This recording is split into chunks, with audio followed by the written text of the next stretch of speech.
بسم اللہ الرحمن الرحیم الحمد للہ رب العالمین والعاقبۃ للمتقین الصلاة والسلام علی اشرف الانبیاء والمرسلین وعلی آلہ واصحابہ اجمعین اما بعد۔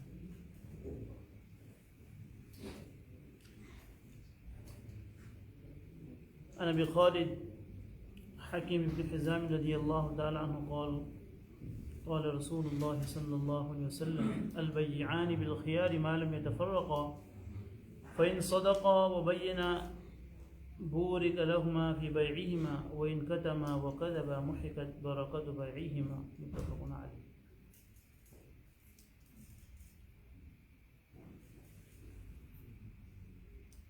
محترم بزرگ اور دوستو، یہی حدیث پچھلے ہفتے بھی پڑھی تھی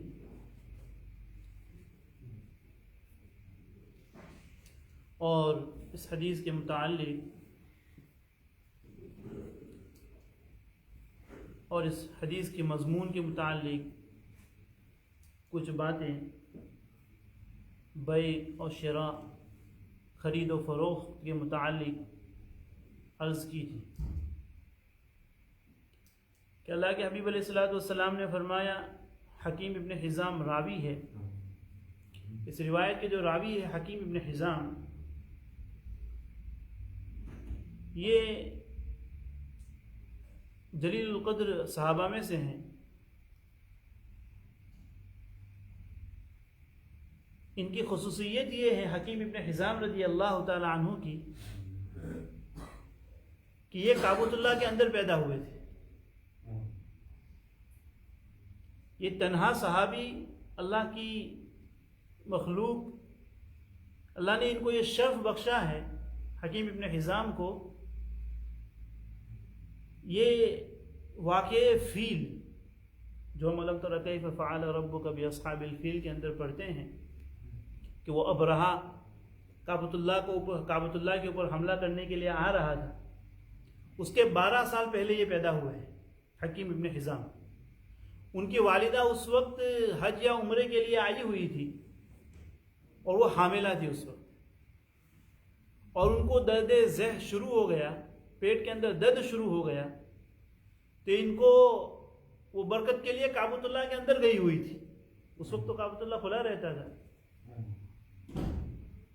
اسی وقت ان کو وہ پیٹ کا درد شروع ہو گیا، تو چمڑے کے اندر ان کی پیدائش ہوئی تھی حکیم ابن حزام رضی اللہ تعالیٰ۔ اور امام نووی رحمۃ اللہ علیہ نے مسلم شریف کی شرح میں یہ بات بھی لکھی ہے کہ میرے علم میں کہ میرا خیال یہ ہے کہ یہ تنہا واحد یہ مبارک ذات ہے اور خوش نصیب صحابی ہیں کہ جن کو یہ سعادت کعبۃ اللہ کے اندر پیدا ہونے کی حاصل ہوئی ہے، اور شاید ہی کسی کو قیامت تک یہ سعادت حاصل ہوگی۔ اگرچہ شیعہ حضرات یہ کلیم کرتے ہیں، ان کا دعویٰ یہ ہے کہ حضرت علی رضی اللہ تعالی عنہ کی پیدائش بھی کعبۃ اللہ کے اندر ہوئی، لیکن محققین علماء کی رائے یہ ہے کہ یہ دعویٰ بلا دلیل ہے، یعنی اس کی کوئی زیادہ حقیقت نہیں ہے۔ یہ حکیم ابن حزام رضی اللہ تعالی عنہ تنہا صحابی ہے جن کی پیدائش کعبۃ اللہ کے اندر ہوئی تھی۔ اور عجیب بات یہ ہے کہ یہ اسلام سے پہلے بھی حضرت نبی اکرم صلی اللہ علیہ وسلم کے ساتھ بڑا خیر خواہانہ تعلق رکھتے تھے۔ 120 سال کی عمر ہوئی ہے ان کی، 120 سال کی عمر میں ان کا انتقال ہوا اس صحابی کا، حکیم ابن حزام رضی اللہ تعالیٰ۔ فتح مکہ کے وقت یہ انہوں نے اسلام قبول کیا ہے، فتح مکہ کے وقت۔ اور عجیب بات یہ ہے ان کی زندگی میں کہ 60 انہوں نے دعا کی تھی کہ اللہ جو اعمال میں نے زمانے جاہلیت میں کیے تھے، یعنی اسلام سے پہلے کیے تھے، اللہ مجھے ان اعمال کے کرنے کی توفیق اسلام کے بعد بھی نصیب فرما، اسلام کے بعد بھی نصیب فرما۔ تو اللہ تعالیٰ نے ان کی دعا قبول فرمائی۔ انہوں نے اسلام سے پہلے انہوں نے 120 سال کی ان کی عمر ہوئی ہے، تو 60 سال ان کی عمر وہ ہے جو بغیر اسلام کی تھی، اور اسلام لانے کے بعد اللہ تعالیٰ نے ان کو اور 7 سال عطا فرمائے۔ تو وہ جو اعمال جو انہوں نے پہلے کیے تھے اللہ تعالیٰ نے پھر ان کو توفیق عطا فرمائی. وہ 60 سال بڑے سکی تھے, مالدار تھے, بڑے سکی صحابہ میں سے. اسلام لانے کے بعد انہوں نے زمانے جاہلیت میں تقریباً 100 غلاموں کو آزاد کیا تھا اور 100 جانور اللہ کے راستے میں صدقہ کیے تھے. اسلام لانے کے بعد ان کو پھر یہ ہوئی کہ اللہ میں یہ عمل کو پھر کرنا چاہتا ہوں, تو پھر انہوں نے 100 غلاموں کو آزاد کیا اور ان 100 غلاموں کے گلے کے اندر چاندی کے ہار لگے ہوئے تھے, نیکلس لگے ہوئے تھے, اس کے ساتھ اللہ کے راستے میں صدقہ کیا. اور 100 غلاموں کو اور 100 جانوروں کو اللہ کے راستے میں صدقہ کیا. یہ حضرت خدیجۃ الکبریٰ رضی اللہ تعالیٰ عنہ کے بھتیجے ہیں. حضرت خدیجہ رضی اللہ تعالیٰ عنہ کے کیا ہے, بھتیجے ہیں, حضرت حکیم ابن حزام رضی اللہ تعالیٰ عنہ. تو یہ ان کی خصوصیت تھی جو میرے علم میں آئی. میں نے آپ کے ساتھ میں نے اس بات کو بتایا کہ ماشاء اللہ تنہا صحابی ہے کہ جو کعبۃ اللہ کے اندر, یعنی یہ جیسے پہلی ہوتی ہے نا, پزل جیسا ہوتا ہے کہ ایسے کون سے صحابی ہیں جن کی پیدائش کعبۃ اللہ کے اندر ہوئی ہے. تو یہ حکیم ابن حزام رضی اللہ تعالیٰ عنہ. حدیث کی مضمون کی طرف آتے ہیں. اسی کو پچھلے ہفتے بھی بیان کیا گیا تھا کہ نبی اکرم صلی اللہ علیہ وسلم نے فرمایا کہ بائع اور مشتری, بیچنے والا اور خریدنے والا, بائر اور سیلر, کہیں کہ جب تک وہ جدا نہ ہو ایک مجلس کے اندر بیٹھے ہوئے ہیں, جب تک ان کی جو ڈیل ہے وہ سیل نہیں ہوئی ہے, وہاں تک دونوں کو چوائس ملتی ہے, دونوں کو اختیار ملتا ہے. پچھلے ہفتے میں بتا کے آیا ہوں کہ اختیار جو ہے, چوائس ہے, وہ کتنی طرح کی ہوتی ہے. 5 طرح کی چوائس ہوتی ہے جو خریدنے والے کو ملتی ہے. تو میں پچھلے ہفتے بتا کے آیا ہوں کہ دونوں جب تک اس مجلس میں بیٹھے ہوئے ہیں, دونوں کی ڈیل ابھی سیل نہیں ہوئی ہے, تو کہنے ہیں کہ ان دونوں میں سے دونوں کو اختیار ہے کہ چاہے تو اس بے کو پروسیڈ کرنا چاہے, اس کو آگے بڑھانا چاہے, ختم کرنا چاہے, اور اس خرید و فروخت کو مکمل کرنا چاہے تو کر سکتے ہیں. اور یہ بھی ان دونوں کے پاس چوائس ہے کہ اس بے کو ٹرمینیٹ کرنا چاہے, اس ٹریڈ کو ٹرمینیٹ کرنا چاہے, اس کو ختم کرنا چاہے, تب بھی ان دونوں کے پاس چوائس ہے. فرمایا کہ فَإِن صَدَقَ وَبَيَّنَ بُورِكَ لَهُمَا فِي بَيْعِهِمَا, کہ دونوں یہ جو ٹریڈ کر رہے ہیں سچائی کے ساتھ کر رہے ہیں, کوئی بات چھپا نہیں رہے. بیچنے والا کوئی بات نہیں چھپا رہا ہے, جو بھی چیز بیچ رہا ہے امانت داری کے ساتھ بیچ رہا ہے, آنیسٹی کے ساتھ بیچ رہا ہے, آنیسٹلی بیچ رہا ہے, اس کے سارے عیوب کو اس کے سامنے بیان کر رہا ہے کہ بھائی یہ جو چیز ہے اس کی یہ اس کے اندر ہی, اگر اس کے اندر کوئی فالٹ نہیں ہے, اس کے اندر کوئی عیب نہیں ہے, تب تو کوئی مسئلہ ہی نہیں ہے. لیکن اگر اس کے اندر کوئی عیب ہو, کوئی فالٹ ہو, وہ اس کو بتا نہیں رہا. اسی لیے حضرت میں نے پچھلے ہفتے وہ حدیث بھی بیان کی, نبی اکرم صلی اللہ علیہ وسلم نے فرمایا کہ 3 آدمی ایسے ہیں کہ جن کو جنت کی خوشبو نہیں لگے گی, جنت کی خوشبو بھی ان کو نہیں ملے گی. حالانکہ جنت کی خوشبو کے متعلق حدیث پاک میں فرمایا گیا ہے کہ انسان ابھی جنت سے 500 سال کے فاصلے کے اوپر ہوگا, 500 سال دور ہوگا, وہاں سے جنت کی خوشبوئیں آئیں گی. لیکن یہ 3 آدمی ایسے ہیں کہ جن کو اللہ جنت کی خوشبو سے بھی محروم کر دے گا. ایک المنان, کہ کسی کے ساتھ فیور کر کے, کسی کے ساتھ احسان کر کے اس کو جتلاتا ہے, اس کو بار بار یاد دلاتا ہے. تو میں کہ ایسے آدمی, یہ آدمی کیا رہے گا, جنت کی خوشبو سے محروم رہے گا. دوسرا آدمی شراب کا عادی, یعنی وہ اس حالت میں مر جائے کہ اس کو شراب کی عادت تھی اور بغیر توبہ کے مر جائے, توبہ کی توفیق نہیں ہوئی اس کو, بغیر توبہ کی دنیا سے چلا جائے, تو اللہ اس کو جنت کی خوشبو سے محروم رکھے گا. اور تیسرا وہ شخص کہ جو جھوٹ بول کر اپنے بزنس کو چمکاتا ہے, اپنے بزنس کو بڑھاتا ہے. شریعت اس کی بڑی تاکید آئی ہے, کیونکہ یہ جو ٹریڈرز جو ہوتے ہیں نا, یہ تاجر حضرات جو ہوتے ہیں, بزنس مین حضرات جو ہوتے ہیں, یہ اس موقع کے, یعنی اللہ نے ان کو وہ موقع دیا ہوتا ہے کہ وہ صرف مسلمانوں سے ٹریڈ نہیں کرتے, وہ غیر مسلموں سے بھی کرتے ہیں. ان کا جو کسٹمر ہوگا وہ مسلمان بھی ہوگا, عیسائی ہوگا, یہودی ہوگا, ساری کمیونٹی کے لوگ آئیں گے. اب اس کی جھوٹ سے نہ صرف اس کا نقصان ہو رہا ہے کہ وہ نہ صرف اسلام کے خلاف کر رہا ہے, لیکن اس کے جھوٹ کی وجہ سے, اس کے فراڈ کی وجہ سے وہ ساتھ ہی ساتھ اپنے اسلام کو, اپنے دین کو بھی بدنام کر رہا ہے. اسی لیے اب تاریخ پڑھیں گے, انڈونیشیا کی, ملیشیا کی تاریخ پڑھیں گے, آسٹریلیا کے اندر آپ دیکھیں تو وہاں صحابہ جو گئے تھے وہ کس مقصد کے لیے گئے تھے؟ وہ وہاں ٹریڈر بن کر گئے تھے، وہ تاجر بن کر گئے تھے، وہاں پر وہ تجارت کی غرض سے وہاں پر گئے تھے، اور ان کی تجارت سے، ان کی امانت داری سے، ان کی آنیسٹی سے، ان کی سچائی سے لوگوں نے متاثر ہو کر اسلام قبول کیا ہے۔ ان کے خود کے اعمال، ان کی زبان میں اس قدر سچائی تھی۔ تاریخ شام کے اندر، شام کا جو شہر ہے حمص، اسی کے متعلق لکھا ہے، عربی کتاب ہے، کہ صحابہ کی وہ بازار کے اندر ان کی دکان تھی، ایک عیسائی کسٹمر گیہوں خریدنے کے لیے ایک صحابی کی دکان پر جاتا ہے، اس سے بھاؤ تال کرتا ہے کہ بھائی یہ گیہوں کی کیا پرائز ہے، کیا یہ کیسے دیے، یہ کیسے دیے، تو کہا کہ اتنی چیزوں کی یہ ہے۔ جب وہ لینے کے لیے تیار ہو گیا تو وہ جو صحابی تھے، وہ دکاندار جو مالک تھے، وہ کہنے لگے کہ میں تمہیں ایک بات بتاتا ہوں، تم نے پرائز جانی، میں نے پرائز بتا دی، لیکن میں آپ کو یہ بات بتانا چاہتا ہوں کہ جو سامنے والی دکان ہے، اب وہاں جا کر یہی پرائز میں یہی چیز آپ کو وہاں بھی مل جائے گی، وہاں جا کر آپ خرید لیں، وہاں جا کر خرید لیں۔ تو کہا کیوں؟ تو کہا کہ میں صبح سویرے اپنی دکان کھولتا ہوں، اسی وقت وہ میرے سامنے والے جو صحابے وہ بھی اسی وقت دکان کھولتے ہیں، لیکن میں صبح سے دیکھ رہا ہوں کہ اب تک میرے پاس 5 کسٹمر آ چکے ہیں، اور میں اپنے بھائی کو دیکھ رہا ہوں کہ اس کے پاس کوئی بھی کسٹمر، کوئی بھی گراہک، کوئی بھی خریدار اب تک نہیں آیا ہے، اور میں نے اپنے نبی سے یہ بات سنی ہے کہ الدین النصیحہ، کہ دین جو ہے خیر خواہی کا نام ہے، دین خیر خواہی اور بھلائی کرنے کا نام ہے۔ تو میں چاہتا ہوں کہ میں اپنے بھائی کے ساتھ بھلائی اور خیر خواہی کروں، آپ وہاں جا کر یہ چیز خریدیں۔ اب اس چیز نے اس کو اتنا متاثر کیا تو کہنے لگا، وہ یہ تاریخ کی کتابوں میں یہ بات لکھی ہوئی ہے کہ میں گیہوں تو وہاں سے جا کر خرید لوں گا، لیکن ایمان میں تمہاری دکان سے لے کے جاؤں گا۔ یہ وہ سچائی تھی، یہ وہ امانت داری تھی، یہ صحابہ کی وہ زبان کی یہ تھی، ان کی تجارت کے اندر وہ آنیسٹی تھی کہ اس نے لوگوں کو متاثر کیا تھا۔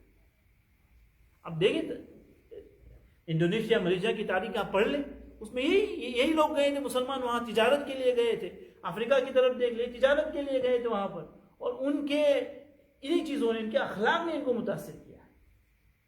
لیکن آج یہی بات ہے کہ جس اخلاق نے، جس سچائی نے، جس امانت داری نے لوگوں کو اسلام میں لایا تھا اور لوگ اس سے اسلام میں آئے تھے، آج وہی ہمارے مسلمان بھائی تاجر، بزنس مین جھوٹ بول کر، فراڈ کر لوگوں کو دھوکہ دے کر اسلام کو ایک بدنامی دے رہے ہیں اور لوگوں کو اسلام سے دور کر رہے ہیں۔ اتنی بڑی فضیلت کیوں آئی؟ میں نے کیا کہا تھا پچھلے ہفتے؟ میں نے حدیث سنائی تھی، نبی اکرم صلی اللہ علیہ وسلم نے فرمایا کہ تاجر امین جو امانت داری کے ساتھ تجارت کرتا ہے، بزنس کرتا ہے، تو اللہ تعالیٰ نے اس کو اتنا بڑا مرتبہ کیوں دیا؟ تو قیامت کے دن وہ انبیاء کے ساتھ کھڑا ہوگا، صدیقین کے ساتھ اور شہداء کے ساتھ کھڑا ہوگا، کیونکہ نہ صرف اس نے نبی کی احادیث پر، شریعت پر عمل کیا ہے، بلکہ اس نے اس تجارت اور بزنس کے راستے سے، ٹریڈ کے راستے سے لوگوں کو اسلام سے قریب کیا ہے۔ آج بھی ہو سکتا ہے۔ تو نبی صلی اللہ علیہ وسلم نے فرمایا کہ فَإِن صَدَقَ، سچائی سے کام لیں گے، دونوں طرف۔ کیا سچائی کا کیا مطلب ہے؟ کہ یہ بھی سچائی سے کام لے رہا ہے کہ بھائی دیکھو یہ چیز ہے، اس کے اندر یہ فالٹ ہے، آپ کو لینا ہو تو ٹھیک ہے، نہیں تو کوئی مسئلہ نہیں۔ امام ابو حنیفہ رحمۃ اللہ علیہ بہت بڑے کپڑے کے تاجر، جس کی ہم پیروی کرتے ہیں، جن کی ہم اتباع کرتے ہیں، فقہ حنفی کے جنہوں نے بنیاد ڈالی، کپڑے کے اتنے بڑے تاجر تھے۔ ایک مرتبہ وہ سفر سے کسی کام سے باہر جا رہے تھے، تو انہوں نے جو ان کا دھندا، ان کا جو کام کاج سنبھالتا تھا، وہ انسان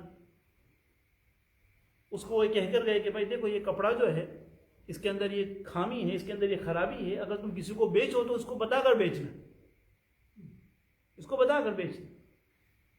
اب وہ تو تجارت کا زمانہ، جب انسان مشغول ہو جاتا ہے، بزی ہو جاتا ہے، تو چیزیں رہ جاتی ہیں۔ اب جو امام ابو حنیفہ رحمۃ اللہ علیہ نے جو چیز خامی اس کے اندر بتائی تھی، اس آدمی نے وہ کپڑا بیچ دیا لیکن اس کو بتانا بھول گیا کہ اس کے اندر اس خرابی ہے. پوری قیمت وصول کر لی, قیمت پوری وصول کر لی.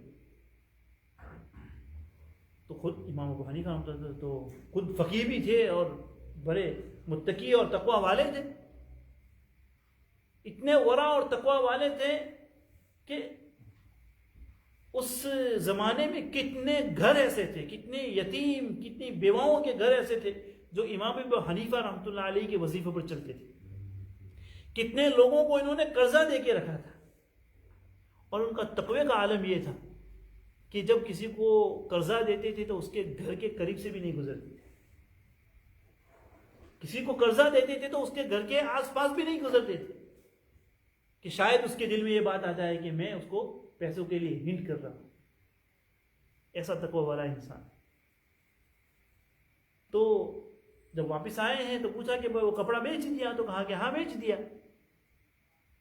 تو کہا کہ وہ جو چیز میں نے وہ خرابی بتائی تھی کپڑے کی وہ آپ نے بتائی؟ تو کہا کہ نہیں میں بھول گیا, بہت زیادہ لوگ آ گئے تھے اور باتوں باتوں میں چیز رہ گئی. امام ابو حنیفہ رحمۃ اللہ بڑے خفا ہوئے اور یہ فیصلہ کیا کہ آج کے دن کی جتنی کمائی ہوئی ہے اس کو پورے کو اللہ کے راستے میں صدقہ کرو. پوری اس دن کی کمائی کو اللہ کے راستے میں صدقہ کرو. فرمایا کہ فَإِن صَدَقَ, دونوں سچائی سے کام لیں, دھوکے بازی نہ کریں. نبی اکرم صلی اللہ علیہ وسلم نے نجش سے منع فرمایا. اب یہ بے کا باب تو ایسا ہے, اصل مسئلہ یہ ہے نا بھائی کہ ہم نے عبادات کو تو دین سمجھا ہے لیکن معاملات جو ہے معاملات اس کو ہم نے بالکل دین سے خارج. اور زیادہ تر آج اگر ہم اپنا بھی خود کا جائزہ لیں اور عام حالات بھی دیکھیں, اپنے معاشرے کا یہ آپ انالائز کریں, تو ہر انسان عبادات میں, نوافل کے اندر, وظائف کے اندر بڑا پکا. لیکن جہاں بات معاملات کی آتی ہے تو چاہے عالم ہو چاہے کوئی بھی ہو, بڑے سے بڑا آدمی اس میں یہ ہو جاتا ہے. اس لیے حضرت والا تھانوی علیہ الرحمہ اس پر بڑی تاکید فرماتے تھے, بڑی سختی فرماتے تھے. حضرت فرماتے ہیں کہ لوگ یہاں پر آتے ہیں, میں تو لوگوں کو انسان بناتا ہوں. حضرت فرماتے تھے کہ میں میرے پاس جو آتا ہے میں اس کو یہ نہیں, میں تو لوگوں کو انسان بناتا ہوں. اور معاملات میں بڑی تاکید فرماتے تھے کیونکہ لوگ اس کو دین ہی نہیں سمجھتے, دین کا معاملہ ہی نہیں سمجھتے. اتنی ساری فضائل بھی اس کے اتنی ساری وعید بھی اس کے اندر آئی. نبی اکرم صلی اللہ علیہ وسلم نے فرمایا کہ بیع کے اندر نجش مت کرو, دھوکے بازی نہ کرو. نجش کیا ہے؟ جیسے آج کل یہ رواج عام ہے, اگر کوئی گھر آکشن کے لیے لگا ہوا ہے, ای بے کے اوپر کوئی چیز آکشن کے اوپر لگی ہوئی ہے, بیڈنگ کی یہ لگی ہوئی ہے اس کے اندر. اب کیا ہوتے ہیں, ایک چیز کی بیڈنگ ہو رہی ہے تو اب خریدار تو اس میں ایک ہی ہوگا یا دو ہوں گے. اب تو فیک بیڈرز جو ہوں گے, فیک آکشن کرنے والے جو ہوں گے, ان کا مقصد خریدنا نہیں, صرف پرائز کو ہائی کرنا ہے, پرائز کو ہائی کرنا ہے. اب آپ کو پتہ بھی نہیں کہ یہ کون بیٹ کر رہا ہے. اب ایک چیز ہے 10 پاؤنڈ کی لگی ہوئی ہے اور وہاں سے وہ آپ نے کہا کہ 12 پاؤنڈ, تو وہی پیچھے سے لگائے گا 16 پاؤنڈ. اب وہ اس کا مقصد تو خریدنا تو ہے نہیں, اس کا مقصد یہ ہے کہ بھائی میرا تو صرف پیسے لگا. اللہ کے حبیب علیہ الصلوۃ والسلام نے منع فرمایا ہے. یہ شریعت کی تعلیم کے بالکل خلاف ہے کہ جس کا مقصد خریدنا نہ ہو بلکہ صرف پرائز کو ہائی کرنا اور پرائز کو بڑھانا. دھوکے سے میں نے پچھلے ہفتے حدیث سنائی تھی, نبی اکرم صلی اللہ علیہ وسلم من غشنا فلیس منا. نبی اکرم صلی اللہ علیہ وسلم نے فرمایا کہ جو بیع کے اندر دھوکے بازی کرتا ہے, فراڈ کرتا ہے, حقیقت لوگوں سے چھپاتا ہے, وہ مسلمان نہیں ہو سکتا. اس کا یہ کام مسلمانوں والا نہیں ہو سکتا. اجارہ داری سے منع فرمایا نبی اکرم صلی اللہ علیہ وسلم. یہ بھی ہوتی ہے آج کے لیے چیز. اس زمانے میں کیا ہوتا تھا کہ قافلے آتے تھے, ٹریڈرز جو ہوتے تھے, جو تجارت والے, جو بزنس مین جو ہوتے تھے, وہ ہر جگہ ان کی کیا لگتی تھی, منڈی لگتی تھی, مارکیٹ لگتی تھی ان کی. اب لوگ سال میں ایک مرتبہ, 6 مہینے میں ایک مرتبہ, وہ ٹریڈرز ہر جگہ سے آتے تھے تو لوگ وہیں سے اپنا سامان کو کیا کر لیتے تھے, پورے سال کا سامان, 6 مہینے کا سامان خرید لیتے تھے ایک مرتبہ. خود حضرت نبی اکرم صلی اللہ علیہ وسلم ایک مرتبہ خطبہ دے رہے ہیں, اور کسی نے پیچھے سے آواز لگائی کہ بھائی وہ تاجروں کا قافلہ آیا ہے, ٹریڈرز آئے ہیں. اب آواز سنی تھی کہ سارے لوگ اٹھ کے بھاگے اگر ہم لوگ یہاں پہ 10 میں ابھی بیٹھے ہوئے ہیں اور کوئی آ کے ابھی یہ آواز لگا دے کہ بھائی ایوب بھائی لاکھی نے مینگو کو ہاف پرائز میں کر دیا ہے، 20 پاؤنڈ کی باکس 10 پاؤنڈ میں دے رہے ہیں، تو ابھی میں اکیلا ہی یہاں بیٹھا ہوں، کوئی یہاں بھیجے گا؟ یہ انسان کی فطرت ہے. انسان کی کیا ہے؟ فطرت ہے کہ انسان ہر آسان اور سستی چیز کی طرف کیا کرتا ہے؟ لپکتا ہے، بھاگتا ہے. تو صحابہ کو جب باہر سے بھائی کہ بھائی قافلے والے آئے، اصل میں کیا ہوتا تھا کہ وہ سال میں ایک مرتبہ آتے تھے، کبھی 6 مہینے میں آتے تھے. اب اسی کے اوپر ان کا پورا مدار رہتا تھا. اگر دوسرے لوگوں نے خرید لیا تو ہو سکتا ہے کہ ان کو بالکل نہ ملے، نمبر 1، یا کہ اگر ان کو ملے تو جتنی ان کی تمنا تھی کہ بھائی مجھے 3 مہینے کا چاہیے تھا، مجھے 4 مہینے کا چاہیے تھا، 5 مہینے کا، اتنی کوانٹٹی مجھے نہ ملے، تو یہ بھی مسئلہ رہتا تھا. اس لیے اٹھ کے بھاگے. اللہ تعالیٰ نے باقاعدہ قرآن میں آیت نازل فرمائی، وَإِذَا رَأَوْا تِجَارَةً أَوْ لَهْوًا انفَضُّوا إِلَيْهَا وَتَرَكُوكَ قَائِمًا، کہ جب تمہیں کوئی کسی تاجر کا نیوز ملتا ہے، کسی تجارت والے کی خبر ملتی ہے، تو تم سب بھاگتے ہو اور میرے نبی کو کھڑا چھوڑ کے چلے جاتے ہو. یہاں نبی کو کھڑے، وَتَرَكُوكَ قَائِمًا، کہ خود نبی کھڑے ہیں اور تم بھاگ گئے. تو یہ سورہ جمعہ کی آیت ہے، سورہ جمعہ کی، کہ بھائی جب جمعہ، اسی لیے قرآن کی یا ایھا الذین آمنوا اذا نودی للصلاۃ، کہ جب تمہیں جمعہ کے لیے بلایا جائے تو سب کام دھندے بند کر دو. اور اسی آیت مفسرین نے لکھا ہے باقاعدہ کہ جو لوگ اس آیت پر عمل کرتے ہیں، جمعہ کے وقت اپنے کام دھندوں کو بند کر دیتے ہیں، اللہ تعالیٰ خود اس کی ذمہ داری رہے ہیں کہ جب جمعہ سے فارغ ہو جاؤ تو کہیں کہ تم اپنے اللہ کے فضل کو تلاش کرو، تو ان کے دندوں کے اندر باقاعدہ برکت ڈالی جاتی ہے. اور لوگوں نے اس کا تجربہ کیا، جو صرف اس پر عمل کرنے کی وجہ سے اپنے دندوں کو بند کر دیتے ہیں اور جمعہ کے بعد اپنی دکانوں کو کھولتے ہیں، تو ان کے دندوں میں برکت ہوتی ہے. جیسے کہ امام مالک رحمۃ اللہ علیہ مرتبہ درس دے رہے تھے، امام مدار الہجرہ جن کا لقب ہے. تو امام مالک کا تو مجمع بڑا ہوتا تھا، لوگ کہاں سے پڑھنے کے لیے آتے تھے، بڑا مقام تھا ان کا. امام مدار الہجرہ مدینے کے بہت ہی مؤکر فقہاء میں جن کا شمار سمجھا جاتا ہے. تو کسی نے اسی طرح درس ہو رہا تھا، درس دے رہے تھے، کسی نے آواز لگائی کہ مدینے کے اندر ہاتھی آیا ہے، ایلیفنٹ. اور عرب کے اندر ہاتھی، اونٹ بہت مل جائیں گے آپ کو، گدھے خچر بہت مل جائیں گے، لیکن ہاتھی وہاں کے لیے ایسے ہی ہے جیسے کہ کوئی نئی چیز ہو ان کے لیے. تو کسی نے آواز لگائی کہ بھائی ہاتھی آیا ہے، کسی کو دیکھنا ہو، تو سارے لوگ اٹھ کے چلے گئے، سارا دس خالی ہو گئے. ایک ہی صرف یحییٰ ابن یحییٰ رحمۃ اللہ علیہ وہی بیٹھے رہے وہاں پہ، یحییٰ ابن یحییٰ. امام مالک نے فرمایا کہ تم نہیں جاؤ گے؟ تو کہا کہ میں اپنے ملک سے یہاں پڑھنے کے لیے آیا ہوں، نبی کے کلام کو سننے کے لیے آیا ہوں. تو یہ علم، یہ حدیث کا ادب تھا، اور یہ ادب انہوں نے ملحوظ رکھا. امام مالک رحمۃ اللہ علیہ کی جو موطا ہے، ان کی پوری کتاب ہے موطا مالک، جب تک بخاری نہیں لکھی گئی تھی اس سے پہلے موطا اس حدیث کی سب سے صحیح کتاب سمجھی جاتی ہے. جو بخاری کا مقام ہے وہ موطا مالک کا مقام تھا. تو کہا کہ موطا کی جتنی بھی روایت، جتنی حدیث آتی ہے، اس کو روایت کرنے والے کون ہے؟ یحییٰ ابن یحییٰ ہے. اللہ نے علم حدیث کی برکت سے جس طرح امام مالک کا کام آج تک زندہ ہے، امام مالک کا نام زندہ ہے، ان کے شاگرد کا نام بھی زندہ ہے. آپ دیکھیں گے تو یحییٰ ابن یحییٰ، انہی کی روایتیں آتی ہیں. خیر، نبی اکرم صلی اللہ علیہ وسلم نے اجارہ داری سے منع فرمائی. اب کیا اس طرح سے لوگ قافلے والے جب آتے تھے تو بعض جو بڑے تاجر ہوتے ہیں وہ کیا کرتے تھے؟ وہ راستے میں چلے جاتے تھے، ان کو راستے ہی میں ان کو پکڑ لیتے تھے، ان کو مدینہ میں آنے نہیں دیتے تھے، مکہ میں آنے نہیں دیتے تھے. بیچ میں جا کر وہ سارا مال ان کے پاس سے کیا کر لیتے تھے؟ خرید لیتے تھے، اور وہیں سے ان کو واپس کر دیتے تھے. اب لوگوں کو تو ضرورت ہے، اب انہوں نے تاجروں سے بڑا ہے بالکل بیچ سے اٹھا لیا ہے. اب یہ جتنے دام پر بیچنا چاہتے تھے، جو پرائز پر بیچنا چاہتے تھے وہ بیچتے، اور لوگوں کا اس میں نقصان تھا، لوگوں کو چیزیں مہنگی ملتی تھی. حضرت نبی اکرم صلی اللہ علیہ وسلم نے اس سے منع فرمایا کہ اجارہ داری.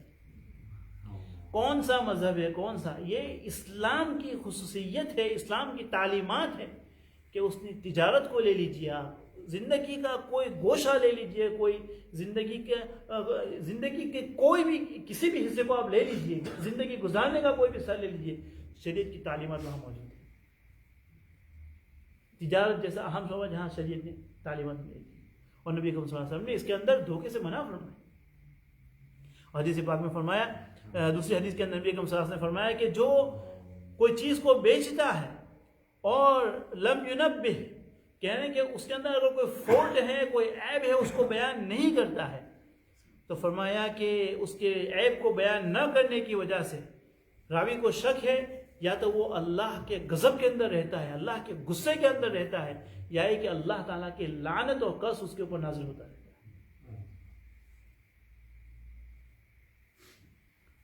قرآن کے اندر ہم نے ایک لفظ سنا ہے, بار بار پڑھتے ہیں, قرآن کے اندر ایک لفظ آتا ہے ویل. سورہ مرسلات جو ہے 29ویں پارے کی آخری سورت, اس میں 10 مرتبہ یہ لفظ آیا ہے, ویل یومئذ للمکذبین, ویل للمطففین, ویل لکل ہمزہ. سورہ معاون کے اندر چلے جائے, رأیت الذی یکذب بالدین فذلک الذی یدعو الیتیم ولا یحض علی طعام المسکین فویل للمصلین. یہ ویل کا لفظ. ویل کیا ہے؟ حضرت نبی اکرم صلی اللہ علیہ وسلم کو اللہ تعالیٰ نے معراج کے اندر جنت بھی دکھائی, جہنم بھی دکھائی. صحابہ نے ویل کا ایک لفظ تو کیا ہوتا ہے, جیسا ہم اردو کے اندر کہتے ہیں کہ اگر کسی کو برا بھلا کہنا ہو, کسی کو بد دعا دینی ہو, تیرا برا ہو, کہ بھائی تیرا نقصان ہو جائے, تو مر جائے, تیرا جنازہ نکل جائے, نعوذ باللہ, تو کہ اس طرح کے الفاظ استعمال کرتے ہیں. تو یہ ویل کے اندر, یہ عربی میں یہ اس معنی کے اندر آتا ہے. صحابہ نے نبی اکرم صلی اللہ علیہ وسلم سے پوچھا کہ اللہ کے حبیب ہم کو اس کو ذرا زیادہ تفصیل سے سمجھائیے کہ یہ ویل کیا ہے, یہ ویل کیا چیز ہے. تو نبی اکرم صلی اللہ علیہ وسلم نے فرمایا کہ جب مجھے معراج میں بلایا گیا تو معراج میں مجھے اللہ نے جنت بھی دکھائی اور جہنم بھی دکھائی. مجھے جنت بھی دکھائی اور جہنم بھی دکھائی.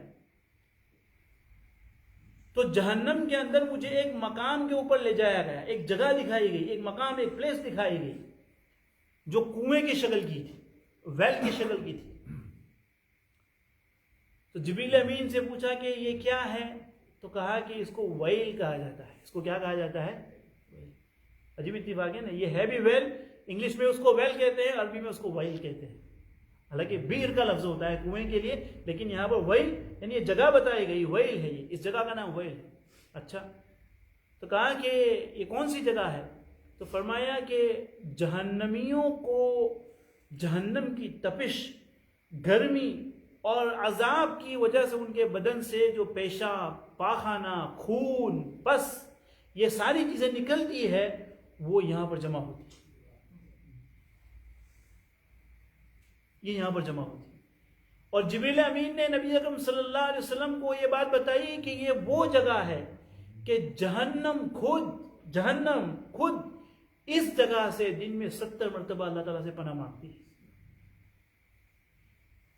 یہ اتنی خطرناک جگہ ہے. فرمایا کہ اس میں کن لوگوں کو رکھا جائے گا, ان میں کن لوگوں کو رکھا جائے گا. فرمایا ویل للمطففین, ویل للمطففین. مطفف کس کو کہتے ہیں؟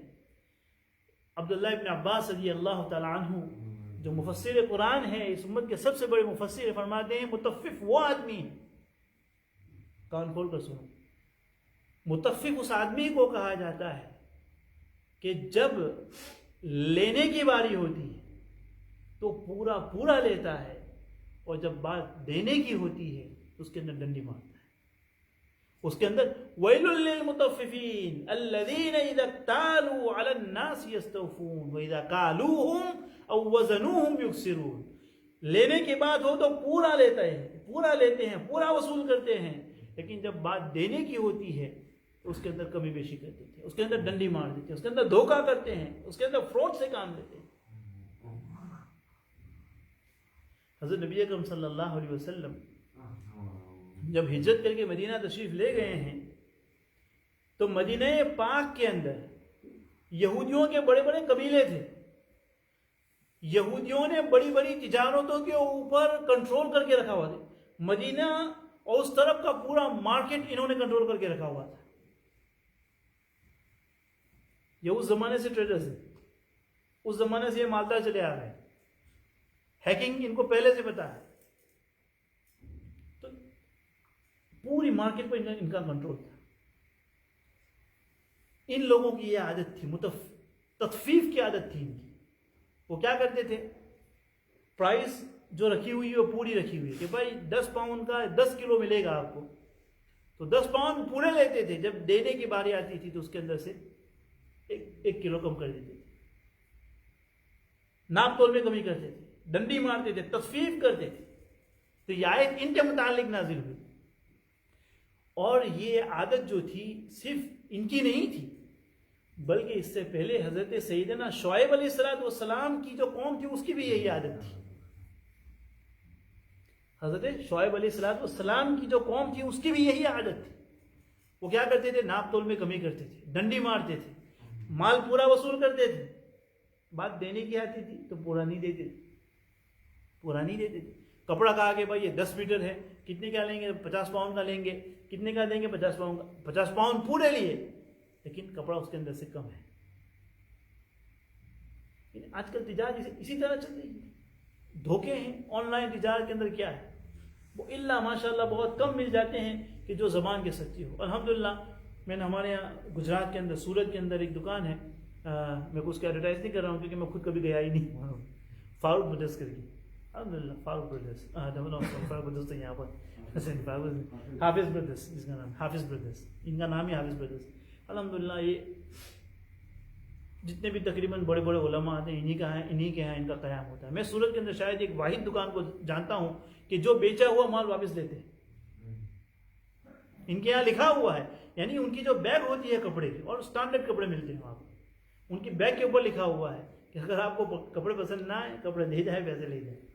حالانکہ ایک مرتبہ آپ 6 میٹر آپ نے کاٹ لیا ہے، 5 میٹر کاٹ لیا ہے، تو کٹے ہوئے پیس کو بیچنا کوئی آسان کام تو نہیں ہوتا ہے، کیونکہ ہر ایک کو 5 میٹر کی ضرورت نہیں ہوتی. کسی کو 7 کی ضرورت ہوگی تو 5 دے کے کیا کرے گا وہ. تو اللہ تعالیٰ نے، حالانکہ ان کو اللہ نے بڑا نوازا ہے، وہ اسی طرح دھندا کرتے ہیں، لیکن پھر بھی دیکھیں کہ لوگ انہیں سے کپڑے بائی کرتے ہیں. تو انسان کرنا چاہے تو کر سکتا ہے. تو یہ حضرت شعیب علیہ السلام کی جو قوم تھی، شعیب علیہ السلام نے کو بڑا سمجھا ہے. وَيَا قَوْمِ أَوْفُوا الْمِكْيَالَ، کہ میری قوم پورا ناپ تول کیا کرو. وَلَا تَبْخَسُوا النَّاسَ أَشْيَاءَهُمْ وَلَا تُفْسِدُوا فِي الْأَرْضِ مُفْسِدِينَ، کہیں کہ ڈنڈی نہ مارا کرو، ناپ تول میں کمی نہ کرو، لوگوں سے پورا وصول کرتے ہو، دینے کی باری آتی ہو تو کم دیتے ہو، ایسا نہ کیا کرو، میں تمہیں اللہ کے عذاب سے ڈراتا ہوں. شعیب علیہ السلام ان کو بڑے سمجھاتے تھے، لیکن وہ مانتے. یہاں تک کہ شعیب علیہ السلام نے ان کو اتنا سمجھایا کہ وہ تنگ آ گئے. وہ کہنے لگے کہ وَلَوْلَا رَحْتُكَ لَرَجَمْنَاكَ، اگر اب کی بار اگر تم نے ہم کو سمجھانا نہیں چھوڑا، ہمارے پرسنل میٹر میں انٹرفیئر کرنا نہیں چھوڑا، ہم آپ کو پتھر مار کے ہلاک کر دیں گے. ہم آپ کو رجم سٹون کر کے اتنا ماریں گے، اتنا پتھر ماریں گے، اتنے کہ آپ مر جائیں گے. پھر بھی شعیب اللہ کے نبی تھے، ان کا تو کام ہی تھا دعوت، سمجھانا، بجھانا، لیکن وہ نہیں مانے. شعیب کہ میں تم کو اللہ کے عذاب سے ڈراتا ہوں. کہا کہ ٹھیک ہے، اگر تم اللہ کے عذاب سے، جس عذاب سے تم ہم کو ڈرا رہے ہو، بلا لو اس عذاب کو، ہم بھی تو دیکھیں. انہوں نے اللہ کے عذاب کو طلب کیا. اب دیکھیں اللہ کی پکڑ کیسی آئی. اس طرح فراڈ، ناپ تول میں کمی کرنے والوں پر اللہ رب العزت نے ان کے اوپر ہواؤں کو بند کر دیا. حفظ، ہیومڈ اتنی زیادہ ہو گئی، اس قدر گرمی ہو گئی، بالکل ہوائیں بنی، ہیومڈ ہو گئی ہے، حفظ ہو گیا ہے، اور اس قدر گرمی ہے. اللہ تعالیٰ نے ایسا ماحول پیدا کر دیا کہ ان کا اپنے گھروں کے اندر رہنا مشکل ہو گیا. شدت کی گرمی آ رہی ہے، ہوائیں بالکل بنے، حفظ ہے. اب لوگ اپنے گھروں سے نکل رہے ہیں گرمی کی وجہ سے. گرمی کی تاب نہ لا سکے. پتھروں کے گھر اور پتھروں کے گھر میں گرمی، اس قدر گرمی. جب ساری بستی باہر آ گئی، اللہ رب العزت نے ایک کلاؤڈ، ایک بادل بھیجا. اللہ رب العزت نے ایک بادل بھیجا. اس بادل کے اندر سے اللہ تعالیٰ نے ہلکی ٹھنڈی ہوا بھیجنا شروع کی. اب انہوں نے دیکھا کہ بھائی ہوا آ رہی ہے. کہاں؟ تو دیکھا کہ ایک بادل ہے، ایک بدلی ہے، ایک کلاؤڈ ہے جو ہوا پھینک رہا ہے. تو سارے لوگ، جیسے کہ بھائی اگر آپ کسی مسجد میں چلے جائیں، وہاں ایک ہی پنکھا ہو، شدید گرمی ہو، تو سارے لوگ، ہندوستان میں ہم کو پتا ہے کہ اس کی کیا قدر ہوتی ہے. ٹھیک ہے، پرانی مسجد ہوتی ہے تو بعض پنکھے تو ایسے ہوتے ہیں کہ وہ بیچارے صرف نام کے گھوم رہے ہوتے ہیں، ان کی ڈیوٹی ہے کہ گول گول پھرنا، ورنہ ہوا تو کچھ بھی نہیں ہوتی. اور بعض پنکھے ایسے ہوتے ہیں بالکل نئے ہوتے ہیں، ان کی ہوا بڑی تیز ہوتی ہے. تو اب بعض لوگ 10 منٹ جلدی آئیں گے کہ اس پنکھے کے نیچے کھڑا رہنا تاکہ ہوا اچھی لگے. تو انہوں نے بھی دیکھا کہ اس بادل کے اندر سے ہوا آ رہی ہے، تو ساری بستی اب ایک بادل کے نیچے جمع ہونا شروع ہوئی تاکہ وہ ہوا، کیونکہ دن ہو گئے تھے، ان کو گرمی نے ان کا برا حال کر کے رکھا ہوا تھا. اب ساری بستی ایک بادل کے نیچے جمع ہوئی. اللہ رب العزت نے بادل کو حکم فرمایا، وہ بادل پھٹا ہے، اس کے اندر سے آگ کے انگارے برسنا شروع ہو گئے اور پوری قوم کو آن کے آن میں ہلاک کر کے ایک لمحے نے اللہ تعالیٰ نے پوری قوم کو ہلاک کر کے. یہ متففین کا عذاب ہے. یہ متففین کہ جو ناپ تول کے اندر، بزنس کے اندر، تجارت کے اندر ڈنڈی مارتے ہیں، دھوکہ بازی کرتے ہیں. تو تطفیف کا صرف یہی معنی نہیں ہے کہ ناپ تول کے اندر کمی کرنا. امام مالک رحمۃ اللہ علیہ، جن کے میں نے ابھی بات کی، ورع و تقوی والے انسان، امام دار الہجرہ، چار اماموں میں سے ایک امام مالک رحمۃ اللہ علیہ، مدینہ پاک کے اندر مدفون ہے. اور عجیب اللہ تعالیٰ نے ان کو شان عطا فرمائی تھی کہ مدینہ پاک کے اندر انہوں نے کبھی جوتا نہیں پہنا. حالانکہ دوسری طرف ان کا عالم یہ تھا کہ ہارون رشید کی طرف سے ان کو روزانہ ایک نیا کپڑا پہننے کو دیا جاتا تھا. ایک کپڑا جو وہ آج پہنتے تھے، پورے سال اس کپڑے کی پہننے کی باری نہیں آتی. ایک اکرام کی وجہ سے، کیونکہ حدیث کے بہت بڑے محدث تھے، ایک حدیث کے بہت بڑے عالم تھے، ایک بہت بڑے فقیہ تھے، لیکن جوتے نہیں پہنتے تھے. ادب کی وجہ سے، احترام کی وجہ سے کہا کہ یہ نبی اکرم صلی اللہ علیہ وسلم کی مبارک زمین ہے. اور یہی تو وجہ تھی کہ ان کو مدینہ اتنا محبوب تھا کہ انہوں نے حج فرض کے بعد کبھی مدینہ چھوڑا نہیں. عمرے کے لیے بھی نہیں جاتے تھے، حج کے لیے بھی نہیں جاتے تھے، صرف اس خوف کی وجہ سے، اس تمنا کی وجہ سے کہ کہیں ایسا نہ ہو کہ میں مدینے سے باہر چلا جاؤں، میری موت واقع ہو جائے اور میں مدینے کی زمین سے محروم رہ جاؤں. اور یہی وجہ تھی کہ انہوں نے اللہ تعالیٰ سے دعا کی تھی. میں نے غالباً کے آگے سنایا بھی تھا کہ انہوں نے دعا کی تھی اللہ رب العزت سے کہ اللہ میں چاہتا ہوں کہ میں حج کو جاؤں، میں عمرہ کروں، لیکن مجھے پتہ نہیں ہے کہ میں کتنا جیوں گا. تو انہوں نے اللہ تعالیٰ سے صلاۃ الحاجت پڑھ کے 2 رکعت نماز پڑھ کے اللہ تعالیٰ سے دعا کی کہ اللہ تعالیٰ مجھے بتایا جائے کہ میری عمر کتنی ہے، مجھے بتایا جائے کہ میری عمر کتنی ہے تاکہ مجھے اندازہ ہو جائے کہ میں جا سکتا ہوں کہ نہیں جا سکتا ہوں. تو امام مالک فرماتے ہیں کہ مجھے خواب کے اندر بتایا گیا کہ اس طرح بتایا گیا، 5.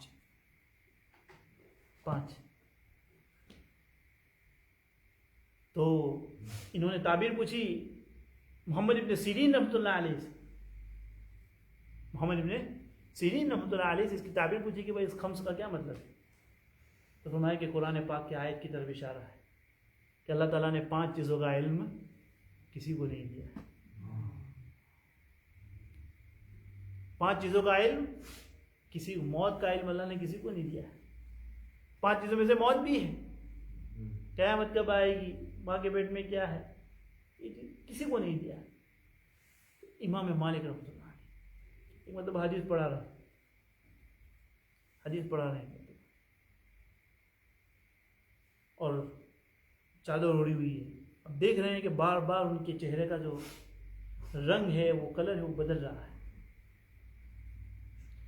شاگرد دیکھ رہے ہیں کہ کوئی تو بات ہے. جب درس ختم ہوا تو درس کے اختتام پر شاگرد نے پوچھا کہ حضرت سب خیریت تو ہے، سب ٹھیک تو ہے. تو ان کی چادر کو ہٹایا گیا تو بچھو جو اسکورپیون ہوتا ہے 20 سے زائد مقام پر وہ دنگ مار چکا تھا، پوائزن کر چکا تھا. لیکن حضرت بتانا تو چاہیے تھا. تو کہا کہ یہ میرے لیے برداشت کرنا آسان تھا کہ اس کے مقابلے میں کہ میں اللہ کے رسول کی حدیث پڑھا رہا ہوں اور میں ہل جاؤں. ایسا ادب تھا، ایسا مدینہ پاک کے اندر مدفون ہے امام مالک رحمۃ اللہ. ان کی جو کتاب ہے امام موطا مالک، ان کی کتاب ہے موطا مالک، حدیث کی کتاب ہے. انہوں نے جب حدیث کی کتاب لکھی تو اللہ تعالیٰ سے دعا کی کہ اللہ تو میری کتاب کو ایسی مقبولیت عطا فرما، ایسی اس کی خصوصیت عطا فرما، اس کو ایسی یہ عطا فرما کہ یعنی اخلاص سے لکھی تھی، واقعہ تو انہوں نے اخلاص سے لکھی. جیسے کہ میں نے کہا کہ بخاری سے پہلے جب بخاری نہیں تھی لوگ اسی سے استفادہ کرتے تھے، موطا مالک سے استفادہ کرتے. کہ میری کتاب کو وہ خصوصیت عطا فرما کہ اگر اس کتاب کو کسی حاملہ کے پیٹ کے اوپر رکھی جائے یا کسی حاملہ کے پاس لے جایا جائے تو اس کے حمل کے اندر، اس کی ڈیلیوری کے اندر، اس کی بچے کی پیدائش کے اندر آسانی ہو جائے. اللہ تعالیٰ ان کی دعا کو قبول فرمائے. آج یہ لوگوں کا تجربہ ہے.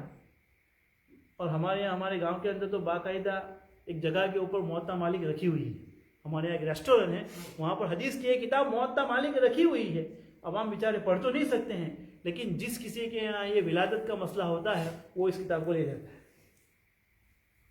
اور لوگوں نے تجربہ کیا ہے اس کا.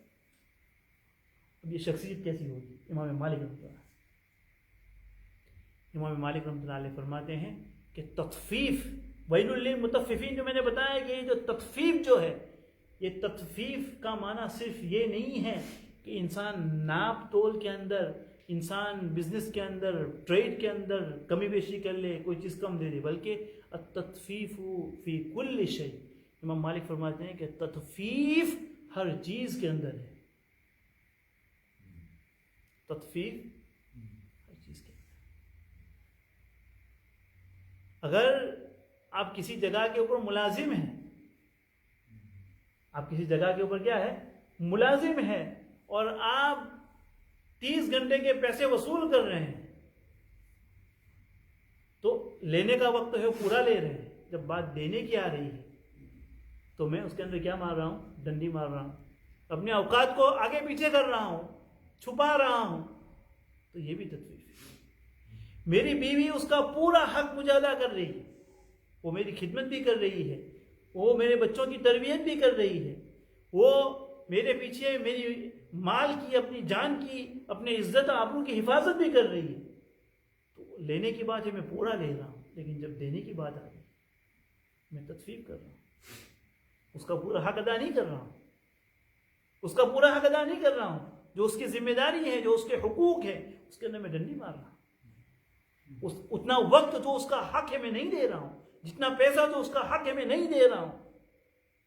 یہ بھی تطفیف ہے، یہ بھی تطفیف ہے.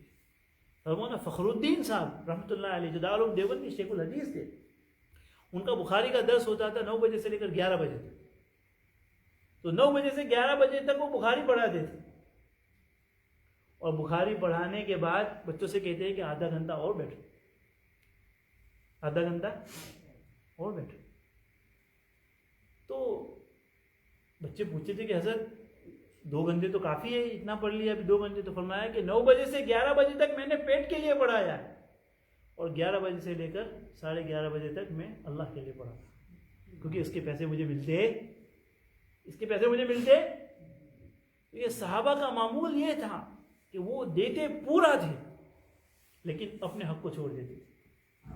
لینے میں وہ کیا کرتے تھے؟ چھوڑ دیتے تھے. لیکن یہاں دینے کی باری آتی تھی، یہ بڑے پکے تھے.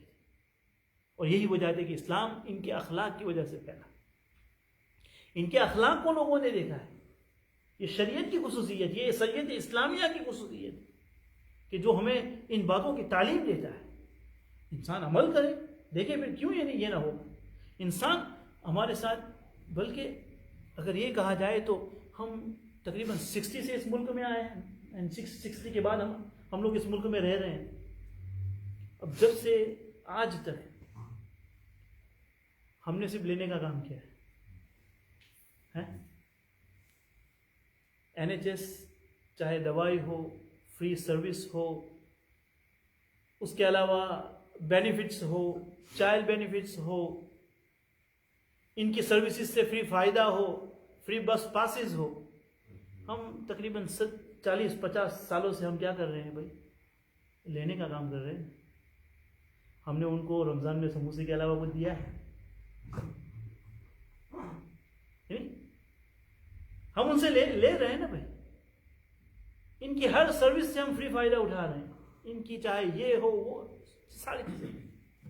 اگر یہی قوم کل قیامت میں کھڑی ہو گئی،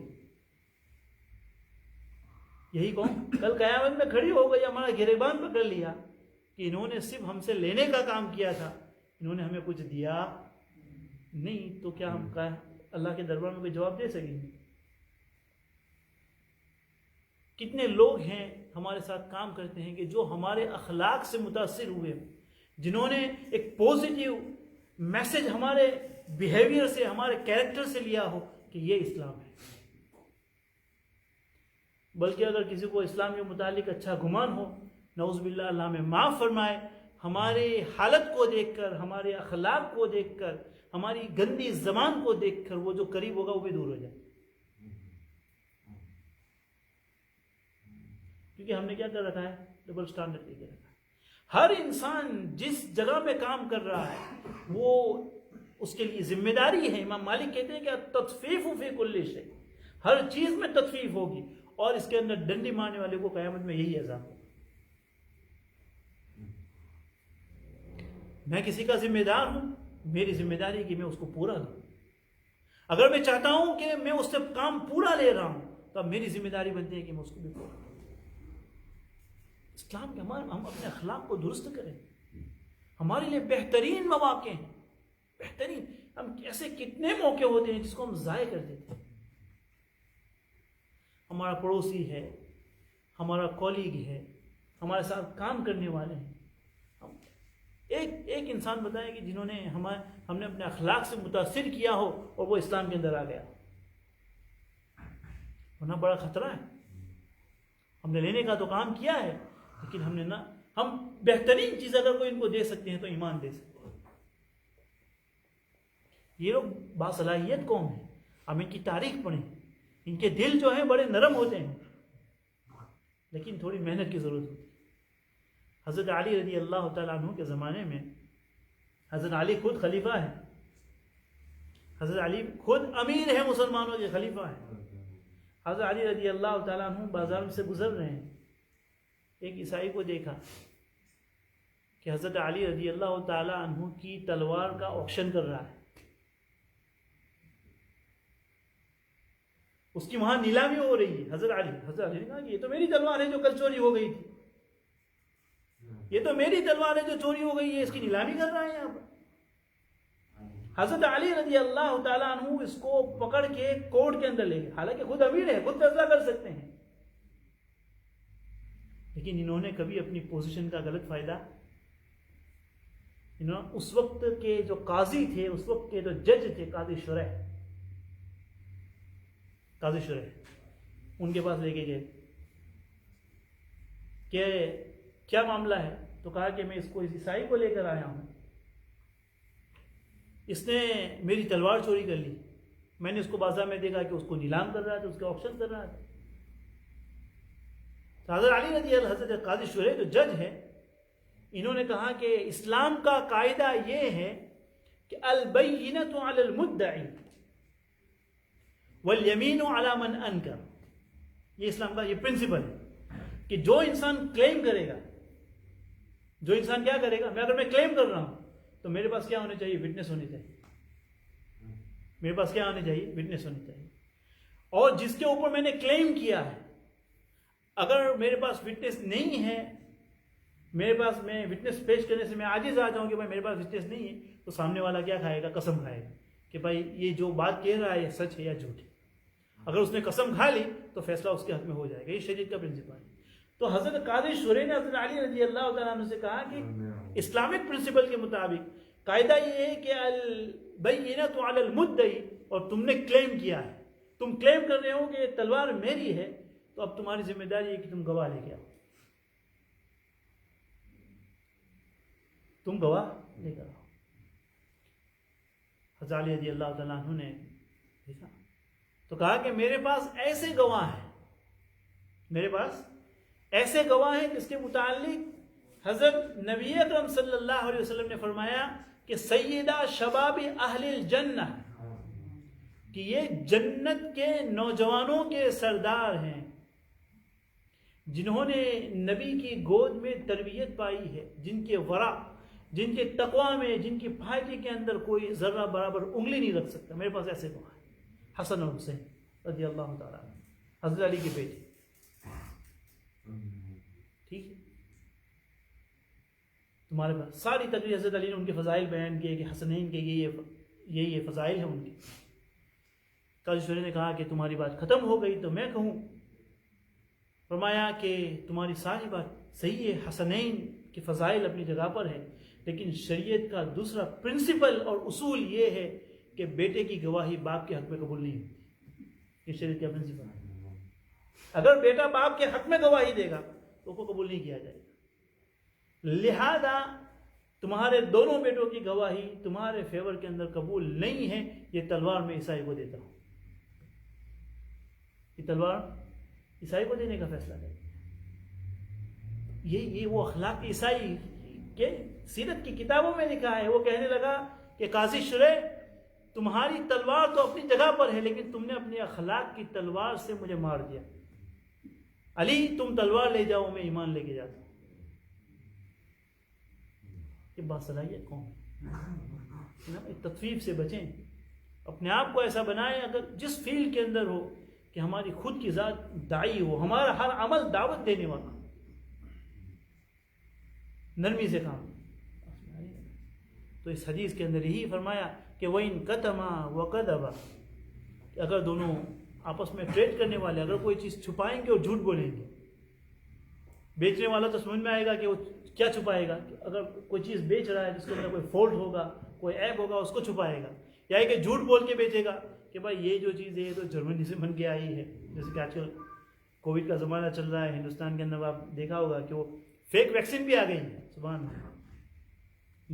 یعنی انسان اتنا سیلفش ہو گیا ہے، انسان پیسے کا ایسا بھوکا ہو گیا ہے، چاہے لوگ مرتے ہو تو مرے، لیکن میں اپنی جیب تازہ کروں گا. باقاعدہ ایسی فیکٹریز پکڑی جا رہی ہے کہ جس میں وہ گلوکوز اور نمک ڈال کے ویکسین بنا رہے ہیں. اور پھر عجیب بات بھی یہ ہے کہ جو اس جو فیک ویکسین سے اس سے لوگوں کو فائدہ بھی ہوا ہے. یہ عجیب بات ہے. تو انسان پورا یہ جو راستہ ہے نا، یہ جو خصوصاً تجارت کا جو راستہ ہے، اگر انسان سچائی کی زبان اختیار کرے گا. آج بھی آپ بہت ساری جگہوں میں ایسے جائیں گے کہ جہاں مسلمان ہمارے تاجر ہوتے ہیں ماشاءاللہ، تو ان کی زبان ایسی ہوتی ہے. میں نے پرسوں ہی کسی سے بات کر رہا تھا، تو ماشاءاللہ وہ کسی زمانے میں تاجر تھے، تو وہی کہہ رہے تھے کہ ہمارے آجو بازو بہت سارے چائنا والوں کی دکان تھی، ان کا شوز کا بزنس تھا. تو کہہ رہے ہیں کہ ہم نے اپنے دھندے کا اصول یہ بنایا تھا کہ دھوکہ کسی کو نہیں دینا ہے. چاہے بچہ آ جائے، کم سمجھ انسان آ جائے، اس کی صحیح رہنمائی کرنی ہے اور اس کی پوری مدد کرنی ہے. تو کہہ رہے ہیں کہ یہ ہماری جو دکان تھی اس کی یہ امپریشن تھی کہ والدین جب اسکول کا زمانہ ہوتا تھا تو والدین اپنے چھوٹے بچوں کو پیسے لے کر بیچتے تھے کہ بھائی اس دکان پر چلا جا. تو کہہ رہے ہیں کہ وہ والدین بالکل بے فکر ہوتے تھے. بچہ آتا تھا ہماری دکان پر، وہ اپنے ناپ کے شوز یونیفارم ہمارے پاس سے لے کے جاتا تھا، کوئی دھوکہ نہیں. اور کہنے کہ ہمارے آجو باجو والے جو دکان والے ہوتے تھے ان کی پرائس ہم سے کم بھی ہوتی تھی، لیکن پھر بھی کوئی ان کے پاس نہیں جاتا تھا. سب سے پہلے بات ہمارا بکتا ہے. یہ دھندے کے اندر، تجارت کے اندر سچائی کی برکت ہے. فرمایا کہ وہ محقت برکت بیعہما، کہ اگر وہ دونوں جھوٹ بولیں گے، کسی چیز کو چھپائیں گے، تو ان کے دھندے کی برکت کو ختم کر دیا جائے گا. یہ کتاب الصدق تھی، باب الصدق یہاں تک چل رہا تھا. یہاں تک جتنی حدیثیں ہم نے پڑھی درس حدیث کے اندر وہ تمام سچائی کے متعلق تھی. یہاں پر یہ باب الصدق ختم ہو رہا ہے. انشاءاللہ اگلے ہفتے باب المراقبہ، مراقبے کا بیان شروع ہوگا. اللہ تعالیٰ کئی باتوں پر مجھے پھر ہم تمام عمل کرنے کی توفیق نصیب فرمائے. سبحان اللہ الحمد للہ.